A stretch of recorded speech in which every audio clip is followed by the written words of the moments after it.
हमारे प्यारे नबी का बचपन कैसे गुजरा और आपके वालिदा के इंतकाल के बाद आपकी परवरिश किसने की, चलिए जानते हैं। नबी पाक सल्लल्लाहु अलैहि वसल्लम दूसरे बच्चों की तरह खेलते तो थे मगर बुतों के करीब कभी नहीं जाते थे। जब बाकी बच्चे बुतों के सामने खेलते, कभी उनकी पूजा की नकल करते तो आप खामोशी से अलग हट जाते। एक दिन बीवी आमना रहमतुल्लाह अलैहा ने देखा कि कुछ बच्चे काबा के पास अपने नन्हे हाथों से बुतों को छू रहे हैं, लेकिन मोहम्मद थोड़ी दूर खड़े आसमान की ओर देख रहे थे। बीबी आमिना रहमतुल्लाह अलैहा ने हैरानी से पूछा, बेटा मोहम्मद, तुम उनके साथ क्यों नहीं खेलते? आपने मासूम अंदाज में जवाब दिया, अम्मा ये तो पत्थर हैं, न ये सुनते हैं न देखते हैं, मुझे इनमें कुछ भी नजर नहीं आता। ये सुनकर बीवी आमना की आंखें नम हो गई। उन्होंने बेटे को सीने से लगाया और दिल ही दिल में बोली, ये बच्चा अल्लाह की तरफ से भेजा गया खास अमानत है। जब नबी पाक सल्लल्लाहु अलैहि वसल्लम 6 साल के हुए तो बीबी आमना ने फैसला किया कि वो बेटे को लेकर मदीना जाएं ताकि छोटे मोहम्मद अपने वालिद की कब्र की जियारत कर ले।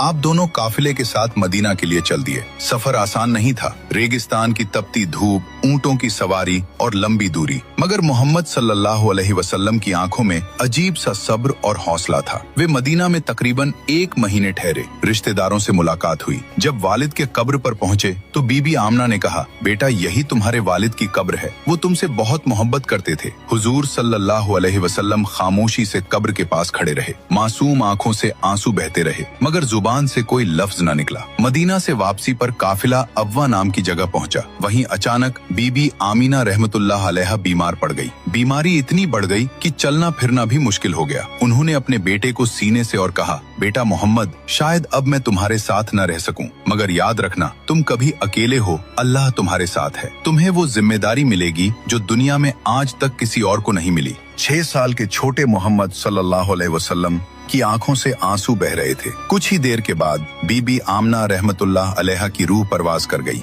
हुजूर सल्लल्लाहु अलैहि वसल्लम की आंखों से आंसू थम नहीं रहे थे। काफिले वालों ने आपको वापस मक्का पहुंचाया और आपके दादा हजरत अब्दुल मुत्तलीब के हवाले कर दिया। जब हजरत अब्दुल मुत्तलीब को पता चला कि बहू बीबी आमना भी दुनिया से रुखसत हो गई हैं, तो उनकी आंखें भी भर आईं। उन्होंने नन्हे मोहम्मद सल्लल्लाहु अलैहि वसल्लम को अपनी गोद में लिया और कहा, बेटा ये तुम्हारे रब की आजमाइश है, इससे कभी घबराना मत। तुम्हारा दादा अभी जिंदा है और मुझे यकीन है कि तुम्हारा रब हर लम्हा तुम्हारा सहारा बनेगा। सुभान अल्लाह। दोस्तों, अगर आप भी नबी पाक से सच्ची मोहब्बत करते हैं और ये वाकया आपके दिलों को छू गई तो कमेंट में लिखिए, आई लव मोहम्मद। और ऐसे ही इस्लामिक वाकयों के लिए वीडियो लाइक और चैनल सब्सक्राइब जरूर करें।